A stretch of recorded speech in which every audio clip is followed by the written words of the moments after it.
Hi, Dolly friends. I'm so happy that you're here today. What am I doing? I'm trying to make putz houses.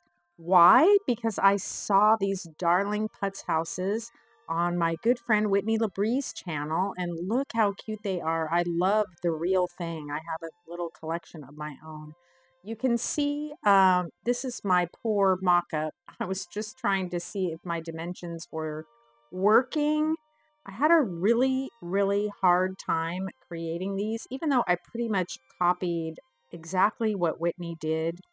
Well, I tried to anyway. My brain really struggled with the three-dimensional aspect of this. And you can see I'm trying so hard to keep my lines straight and my measurements and transferring my pattern onto just a little scrap piece of cardboard. It's just the back of some packaging that I had. Yeah, and I cannot fold a straight line to save my life. I'll admit that I was rushing through because I was so excited to have my own. I recommend just taking your time. You don't have to. And if you make a church, you don't need two steeples. So I'm not sure why I did that. My own putz houses that I have little tissue paper inside the windows, and I was trying to do the same thing. I'm not so sure that was a great idea because it's so tiny and fiddly, and I was rushing. The black piece that I glued the little pieces for, I was thinking would be like a little stained glass window for the church. And for some reason, I thought it would be a good idea to put in the tissue paper pieces before I paint or before I put the house together. I'm not sure that was a good idea either. Yeah, I don't know if I do it again. I'm not sure that I would do it this way. Um, yeah, looks pretty sloppy. What are putz houses? They're simply little cardboard houses. Most of the ones we see today were made in Japan from the late 20s to the late 1930s or on the cusp of World War II. Sometimes there was a hole in the back so you could add a light. What does putz mean, actually? I saw different meanings noted online, but basically, it's a German word that means decorate. Like when we say putzing around, it just means we're lollygagging with our decorating. Probably because we're enjoying it so much. So these are my three sort of rough drafts, and you just use a simple rectangle to make the roof. Oh, my house looks so bad. Um, yeah, there's my stained glass window. Doesn't it look great? Oh, hey, Grinch. That's not very nice. Um, so this one actually came out the best. I think it's kind of the largest, and maybe that's why it's not as tall, it's more wide. I actually scalloped the roof on this one a little bit just to add a little bit of interest, I guess.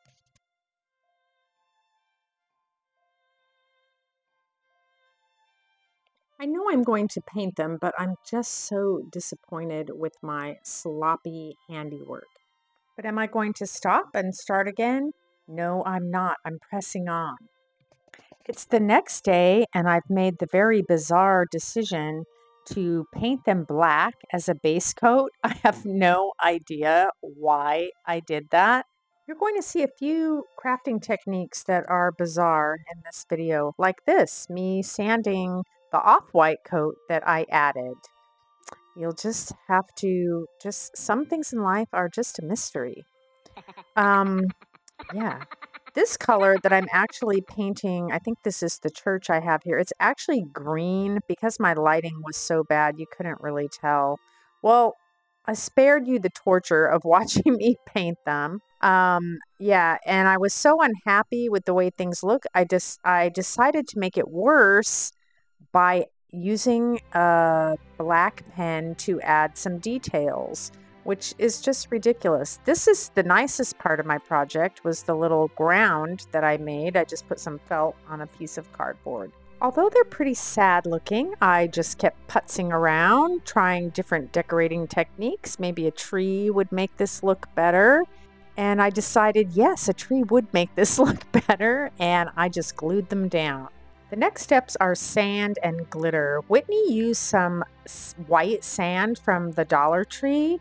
I went to 3 Dollar Trees and I could not find it, which is unfortunate because I think it is a very convincing mimic of the snow that was on a lot of the old Putz houses.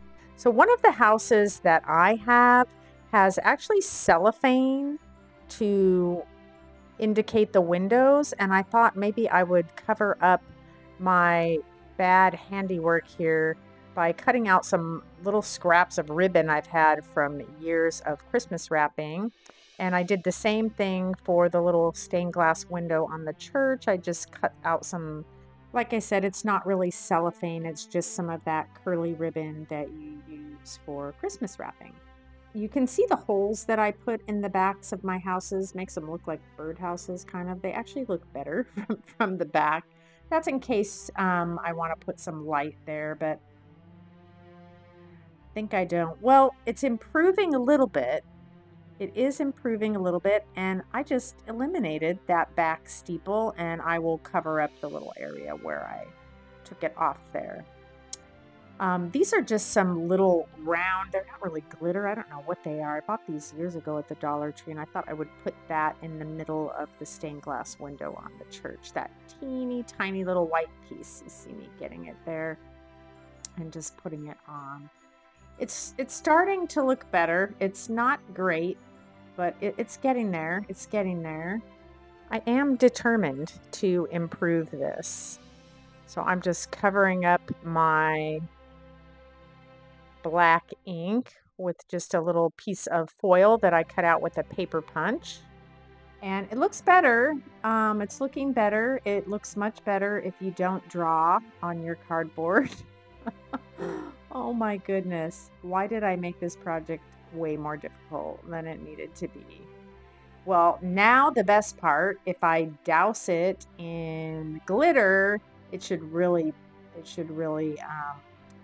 really bring it up to the next level. So because I couldn't find the sand, I have this little glass glitter. They're actually round, but I crushed them a little bit with a hammer. This part of the video is taken at night, so it just looks like little white. It looks like the little white styrofoam. That is not what it is, but you could use that, you know, the one that sticks to everything. It's actually glass. And I have some really fine fairy dust type glitter that's white that I put on the rooftops. It will look pink because the roofs are red. So it's already looking better and more Putz-like.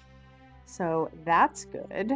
And I am just going to let that dry and see what we can come up with tomorrow. I put a little glitter, a little red glitter on the steeple there. You can see it. It's kind of a raspberry color. So now it's the next day. You'll be able to see the light a little better. I put some, this is actually kind of a peach colored glitter, and I'm putting it on the center house.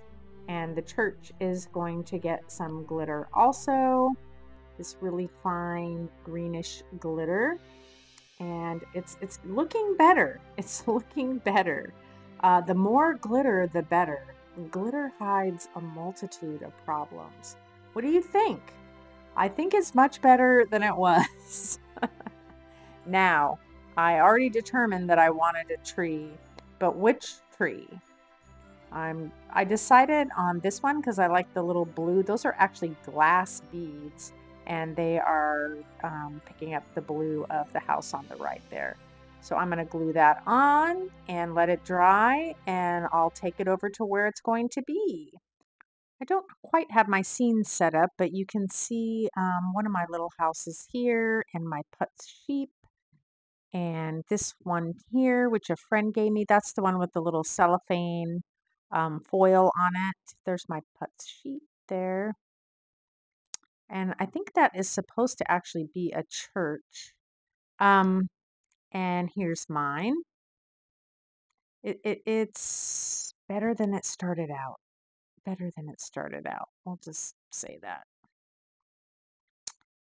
And here is a castle. Looks like Santa tried to break in through a window, but that didn't work out. So he's trying the chimney like he should do. I love this spun cotton Santa here. He is just so sweet. I have a few more Putz things, but I haven't put them out yet. So I hope you did enjoy seeing my torment. I'm still happy with the way it turned out in the end. And I hope you will come back and visit me next time in the doll cupboard.